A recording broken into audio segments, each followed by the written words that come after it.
I bow to all the seekers of truth.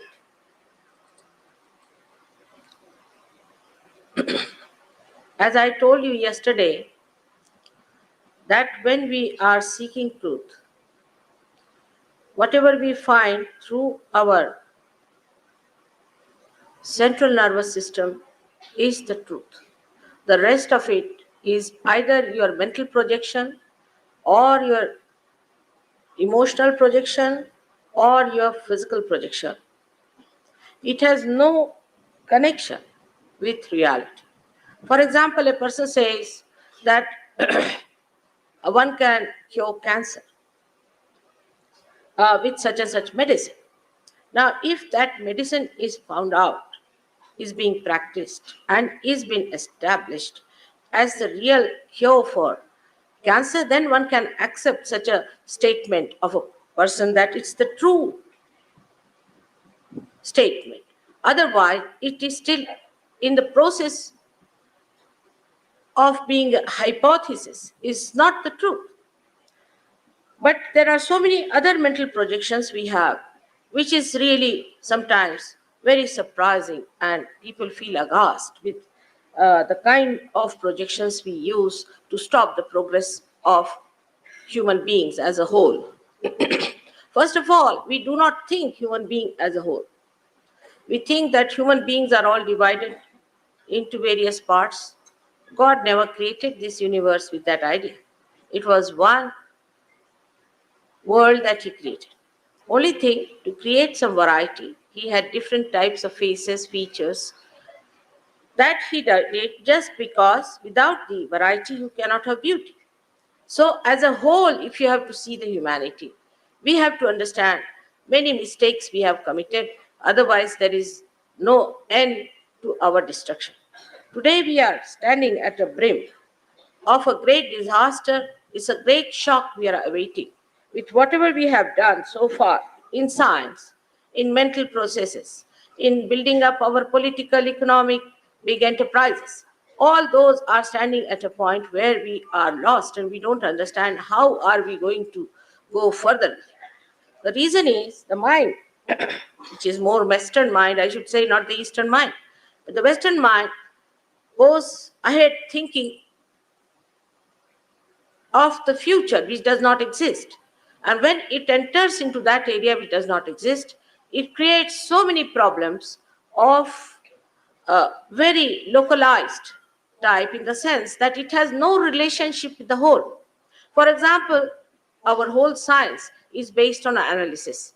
When you start analyzing things, you go on analyzing it to such a limit that there's a doctor for one hand and doctor for another hand sort of thing happens.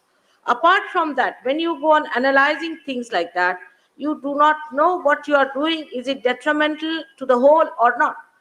You you go on developing, say, atomic energy. You go up to a point and find out that atomic energy is destructive. You develop some medicine like penicillin or sulfur or something like that. You reach a point where it is too much. It all goes to the extremes and you feel the impact of that. Like even in cancer, I've seen people go for chemotherapy. Horrible stuff. You lose your hair, everything happens in such a way that part by part you start losing your body and you exist as a cabbage. This is no cure and this is in no way connected with the whole. Sahaja Yoga deals with human beings as if they are the whole being and the whole universe as a whole. And the human being is a part and parcel of the whole. It doesn't deal with a human being as something separate, like Indians have different problems, Russians have different problems, English have different problems. It deals with them as a whole, as one community. If you do too much in one country, you might affect the other country. Like, I think it was Roosevelt, if I am not incorrect, he said that prosperity anywhere can be threat to the prosperity everywhere. Is a fact. If one country tries to develop too much on material level, then there is a threat to other countries which are depending on it or which are going lower, because we do not think as a whole that how it is going to affect our whole system of the body also goes down like that. Now, in the beginning, I am going to tell you how medically we suffer with this kind of a treatment that we have. I have not to in any way uh, cast anything wrong about the doctors. I have also done medicine myself and I know what one has to do about it. But there should be an open mindedness of a doctor, that he should see that there could be a better way of understanding this medicine from a higher point of view if you can become a superior personality, what Confucius has said. To achieve that superior personality, one need not have to go to medical college or to do his other higher studies, but just it is something he has to find it within himself. It's a very simple thing to understand this, that if the tree grows too big, all Western culture is like that, it is grown too big, it must find out its roots. In the same way, if the human body has grown too much outside, it must find out its roots and also the source of its vital energies. If it cannot find it, it is definite somehow or other it will be exploded and finished.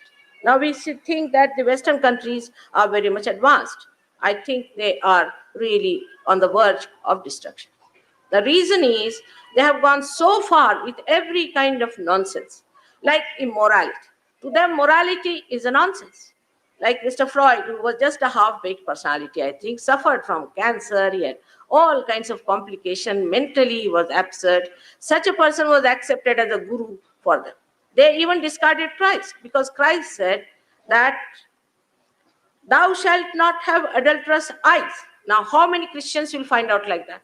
Impossible to find one Christian who doesn't have, who is not an Indian. Of course, Indians have very beautiful eyes. They don't have any all these adulterous ideas. They are very innocent. But otherwise, you cannot find in the West one man who has got innocent eyes.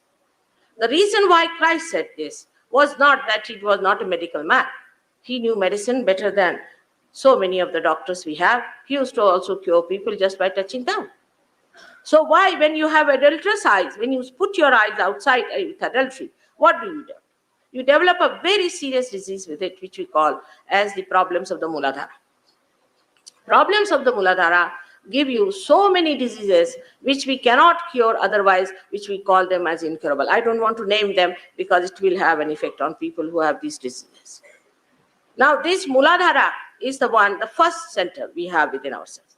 This is a very important center within ourselves. Is the first center. We have no map here. Doesn't matter, but you have a book. It is what we call below the triangular bone is the center. It is below the triangular bone. Now, this one must understand, because the triangular bone is the house of the Kundalini, is the Muladhara itself. But the center of Muladhara is below the triangular bone, because it is the center of our innocence. This center of our innocence is the one that gives us wisdom, that gives us most of our powers. Till the end, we have to have innocence, otherwise we cannot get realization. Under these circumstances, we have to understand that when these saints told us, or people like Christ and Buddha told us that we should have innocent eyes, they meant something very much deeper. And instead of criticizing them, we should try to see why they said it. Now, these centers that are within us are basically 7. There are 1001, but basically there are 7 centers. The first center is the Muladhara, is of innocence. Even a disease like cancer can be easily cured among Indians.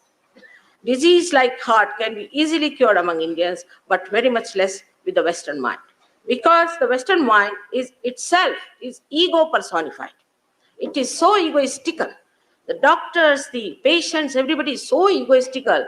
Sometimes you get really frightened of them, that it is better to talk to a dog than to talk to them. The ego is so great in the Western countries that it is impossible to tell them that this ego is keeping you out of reality. Now, it is a very, very small map and you cannot see it, but it's all right, doesn't matter. What you have to see, now the main thing one has to see is that we have got 7 subtle centers within us. Now, the sense of morality that we lack, to begin with, thanks to the Britishers. When they were here, we never became like them. But when they have gone, now we become swatantra. Actually, swatantra means the technique of the swa means your spirit. Instead of becoming that, now we have become the tantra of the spirit in the mean, the alcohol that you get in a pub. Now, this is all the kindness of the Britishers who lived here for so many years, that they have given us the boon, that we have accepted all that they are doing, absolutely 100%. And now they are at the brink of destruction, and we are going to follow them.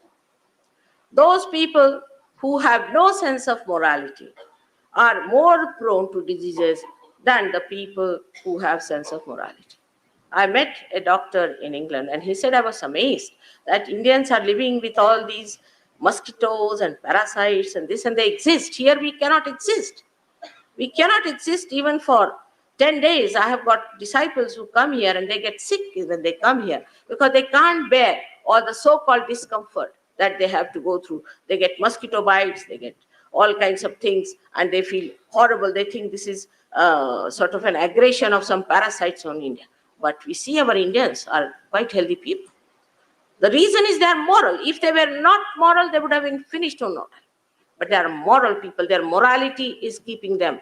Despite all that we have done to them, the way they are deprived, they haven't got food, they are starving, whatever it is. The morality is their power with which they are existing today. And because of that, only you can give them realization very easily. Like yesterday, you saw you all got realization so easily.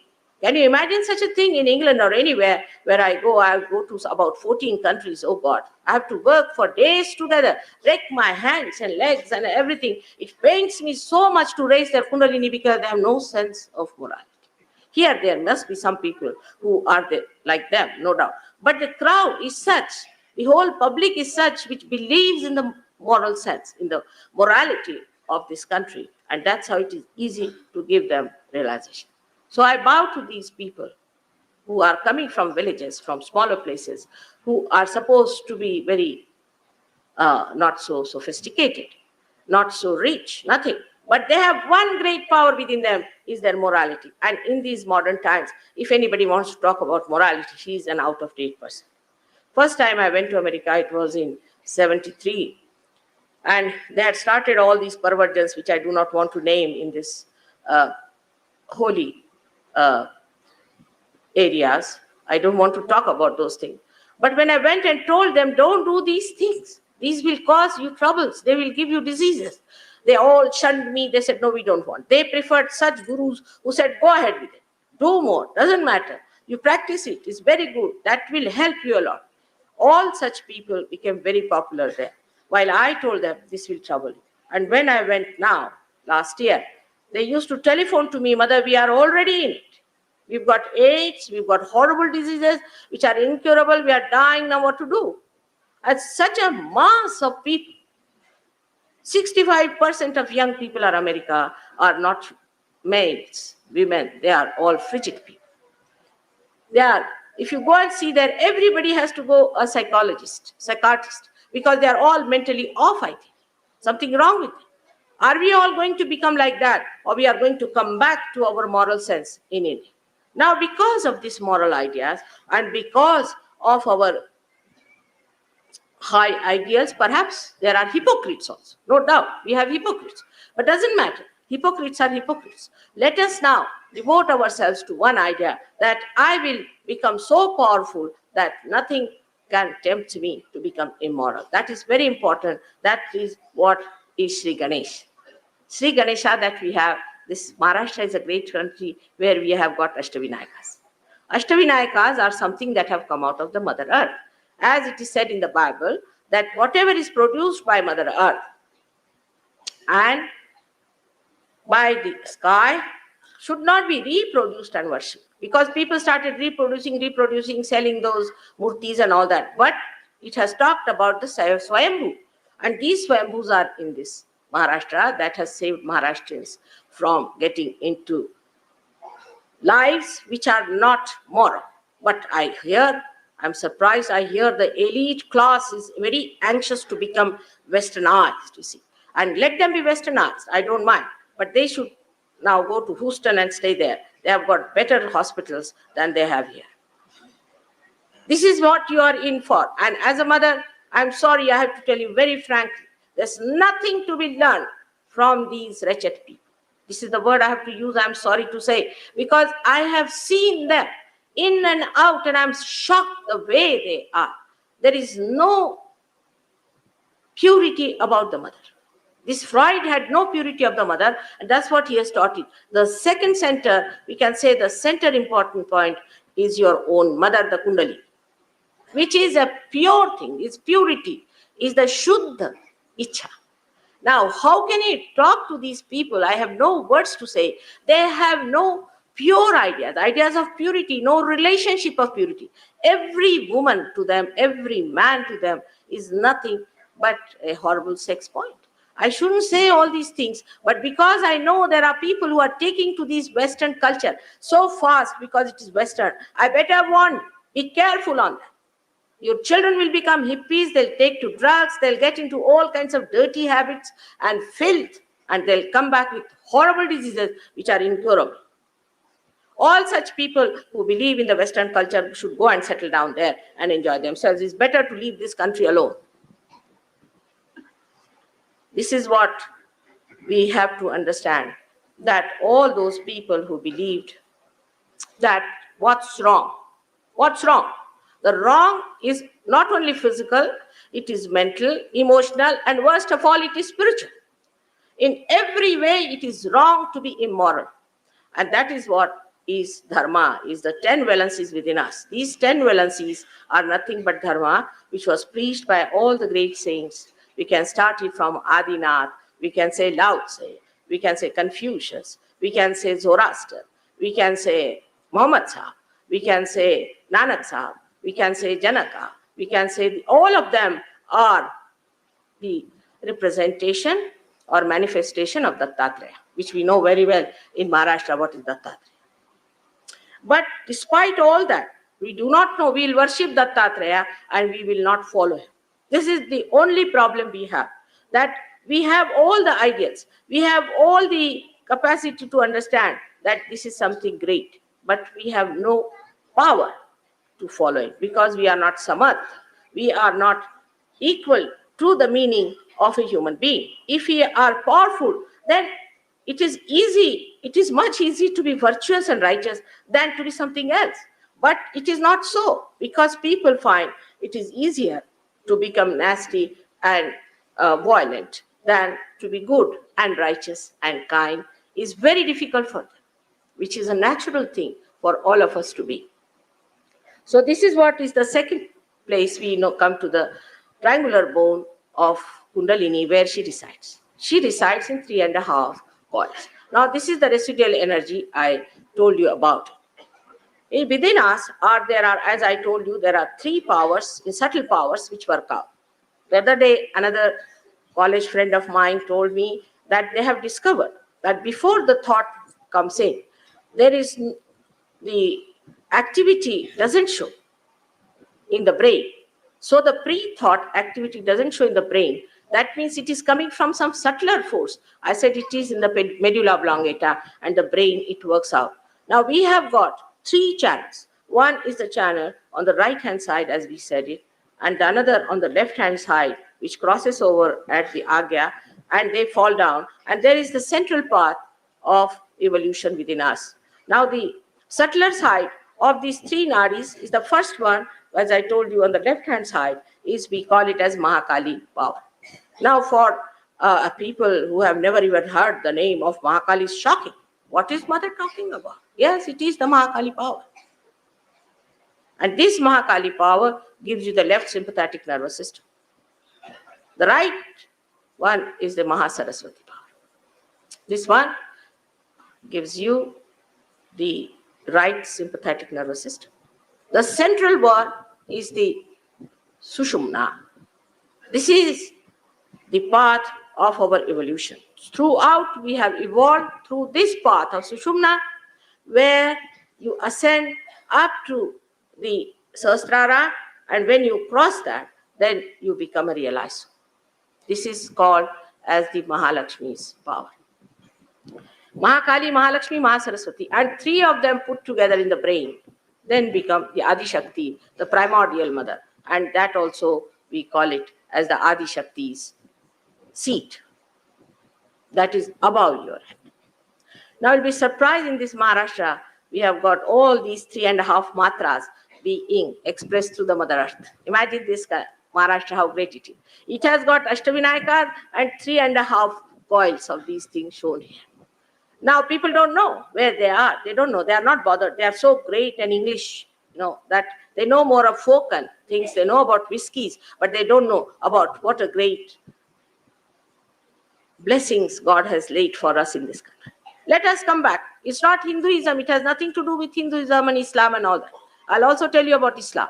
All of them have said about it. It's nothing new. In the Bible, it is said, I'll appear before you like tongues of flames. Now, what are tongues of flames? Are nothing but these centers. It has also talked about the tree of fire, which is a silent tree of fire. Moses has talked about it, Christ has talked about it, but the problem with people is that they don't want to see beyond their noses and want to accept everything that suits them to build up their own empires. Same about Islam, same about Sikhism, same about all the religions. People have done such a mistake. Doesn't matter. Doesn't matter. Whatever is done, can be cured, because this Kundalini is your mother. She's sitting down there. Very comfortably, she's sitting down there. She's waiting for a chance to give you your second birth. Now she's your individual mother. Everybody has like a tape recorder. It is being taped, all your past and everything in that Kundalini. She's the one who's sitting down there, and when she rises, what she does, she enlightens every chakras, and in the chakras, we have different deities, and those all deities she enlightens. By that enlightenment, the chakras get vitalized, and the disease is cured. There's nothing special about it. Now for angina, he had, or we have so many other diseases. Let's see now what happens to the doctors. They can understand it better if I tell them about all these things. Like we can say all these chakras are expressed as plexuses outside, as gross plexuses outside, which you know of. But they are on the physical level. But these chakras are dealing with your mental, emotional, spiritual, and also physical side. Now, in the medulla oblongata, most of them are placed except for the Agya chakra, we can say, and the 7 chakras which have got the seats there. So the all integration takes place in the limbic area. Now, this is, they say, is the chakra, and these are the left and the right side. Now, when we start moving it too much, then what happens that when we start using our sympathetic nervous too much of activity or lethargy, one of the two, then what happens? It gets broken up.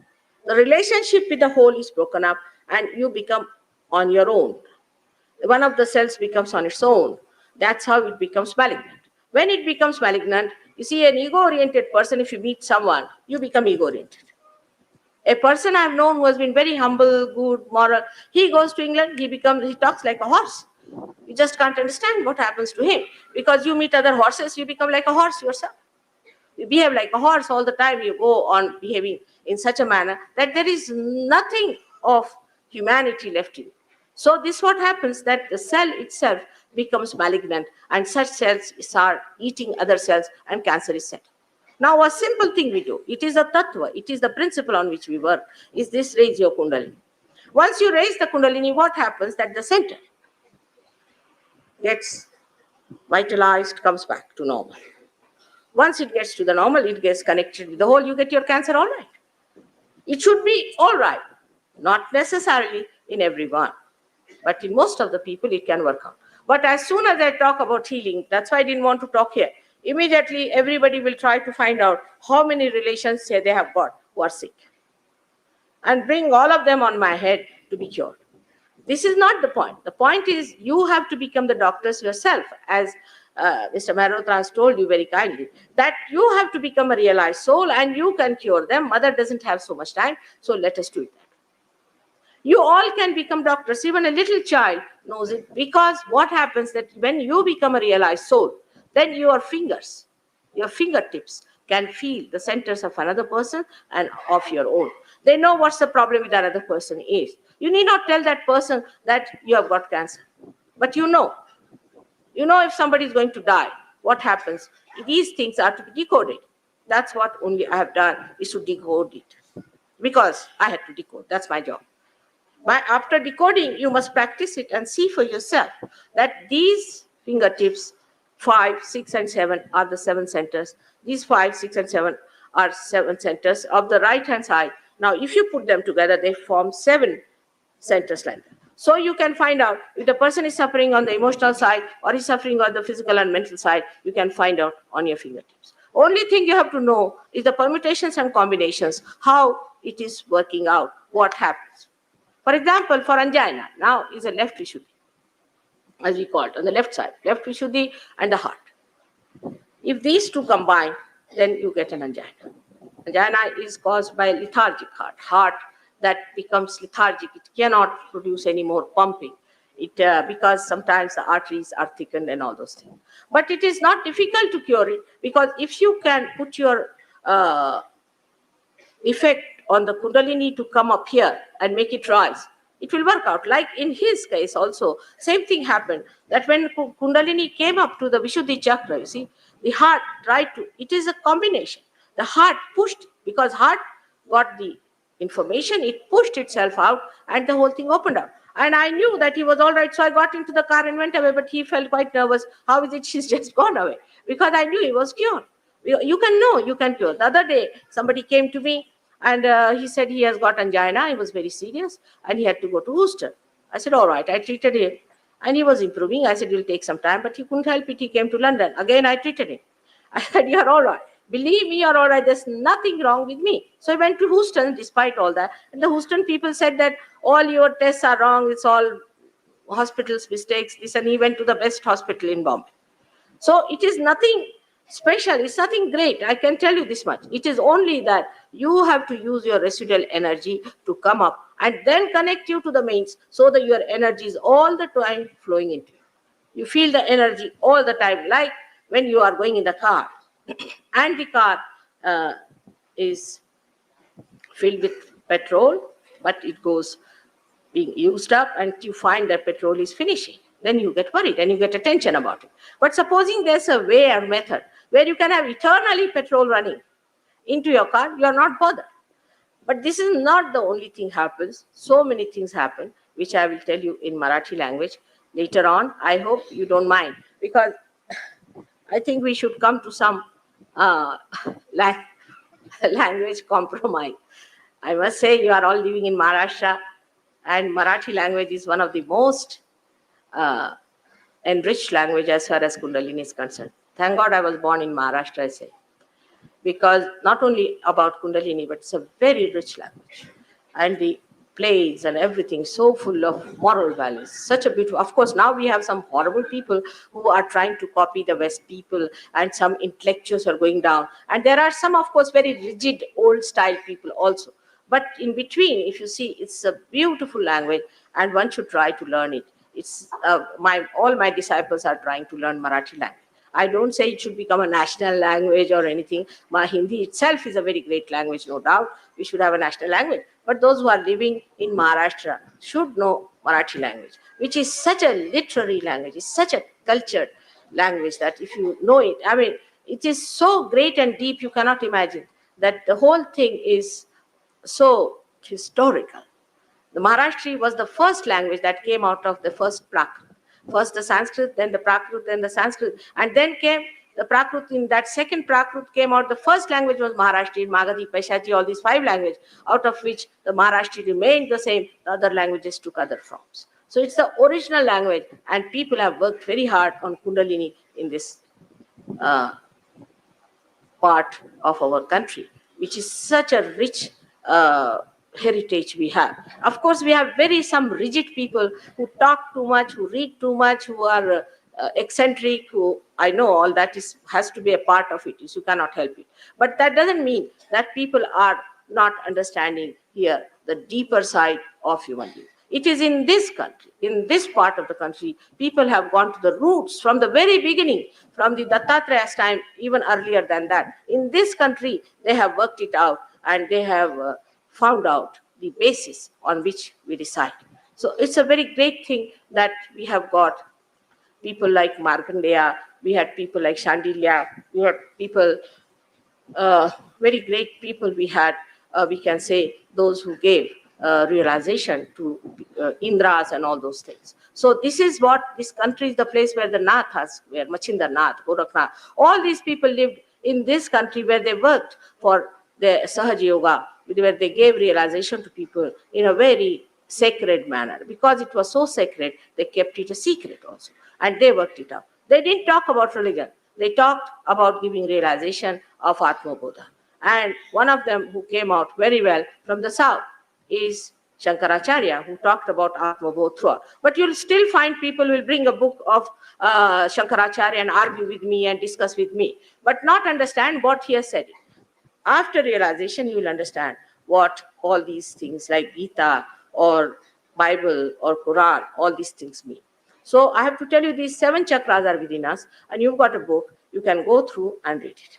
But understand that it's a fact. Within us, all this power lies. So why not? We take to that power, which is our own, which makes us so powerful and so compassionate, so great, because this is what we have to be. Our evolution is not over. Our human awareness is not at that point. You'll be amazed. In the West, it is much more understanding. In the West, people have much more. The intellectuals in the West are much more my disciples than here. The reason is the intellectuals have reached their height of intellect, and they know the limitations of intellect. And they also say that intellect has a capacity to cheat itself. So they understand it better than the so-called intellectuals in this country. It's very surprising. I think it is better that it should come from the West, because we like the fashions to come from West. If it comes from the West, then people will take to it. Otherwise, here there are people who are challenging me, will give you 5,000 rupees if you can cure such and such person and this and that. This is absolutely basically wrong, because I have nothing to do with money and all that. It is nothing to do. On the contrary, come and see, get your realization. Why are you challenging me? Am I taking your money? Am I doing anything wrong to you? Why are you after my life? I have done no wrong to you. I have not brought anything that is disastrous to you. I don't want your votes. I am not in politics or economics or anything. Why should you be angry with me? The reason is they feel challenged. It is better. All of those who think they are intellectuals must have that true intelligence. That's what I find in the West. They have true intelligence, a sharp intelligence, to see the point that it exists, it is there, and then to respect that intelligence and to accept it full-hearted. That is what is needed today among the intelligent people, not to be tied down to whatever knowledge they are acquired, but the knowledge is unlimited. Even Newton, who was such a great scientist, said that I am like a little child picking up pebbles on the shore of knowledge. Newton said that, but that kind of humility is gone now. People don't have that humble nature. They don't have that number. Actually, knowledge is more respected. Vidya vinayena shobhate. If you have respect, then you must have humbleness to see that there is another point which we should see. And if you have to really help people and yourself and the whole world at large, you must bow down to understanding that there could be a better way of solving these problems you have not solved at all. Because I tell you, all these projections are linear. They move in one direction, they fall off. Everything is linear. But Sahaja Yoga is a synthesis of everything. It's like the light in the center, it spreads all sides. It doesn't go to one side and falls off and again turns back to you to harm you. It is not that way. It is one point from where the light emits all over. So I have to request you to take your science and everything with great understanding. I had to learn science myself and also medicine just to talk to doctors is not the point. Also, if it's a doctor who is a realized soul, it helps a lot on the medical side. If it is a psychiatrist who is a realized soul, it helps tremendously for the mad people to get cured. So if you have got that knowledge, it is the epitome of that knowledge, is the main principle, the tattva of that knowledge, which you catch. And once you have the principle, it's very easy to handle the whole situation. As my professors will tell you, I used to always top the list in my college schools, and I never used to study much. And because to me, it came out very simple, because I knew the principle behind everything. So to weave them together was very easy for me, because it's the foundation I knew. In the same way, it should be easier for people who get into Sahaja Yoga, get their realization, forgetting their education for the time being, and then coming back to their education to use it for a better purpose of treating the whole. May God bless you all. I hope I have been able to give you some introduction to Sahaja, but of course it's not possible to elaborately talk about Sahaja Yoga. I must have given at least 2,000 lectures only in England, so you'll be surprised. But they have got my tapes, and if you get your realization, and if you are established, you can listen to those tapes, because we have certain ways of avoiding coming in contact with people who are just beginners. Let the beginners settle down. Once they are settled down, they have that much power to bear the truth. Otherwise, if you tell somebody the truth, he can come up and beat you. That's all you do. That's why they did. What was the need to crucify Christ? I can't understand. Can you explain? No need at all. What was he doing? He did no wrong. And because he did no wrong and he was crucified, in the same way, it is tactful now to go slowly about people. So first of all, you have to settle down in Sahaja Yoga, and then you can get the complete knowledge about Sahaja Yoga. There are certain books which we do not give to people because we don't think that they can read it and understand it and bear it. So after some time, they can get it. But I appeal to all the intelligentsia of Pune city, because it is the center of intelligence in Maharashtra, to stand up to this and to see for themselves. I have not done any studies. I have not read any books. I have done nothing of the kind. I have just read that compassion is the greatest power. And I have just known the methods of compassion and love. And I've worked it out with that compassion, which is not attached to anything. It has no repayment. It has no advancements. It has no asking. It is just there. It just emits. It just works out. That's all I know. I don't know all these big books. When people tell me Ganeshwar is like that, Gita is like that, and Shankaracharya said that, I hear from others. But I don't read. I have no time to read anything. But I would say that you have to read yourself through Sahaja Yoga, and you can read others also very easily. And then what these books have said, you will understand better.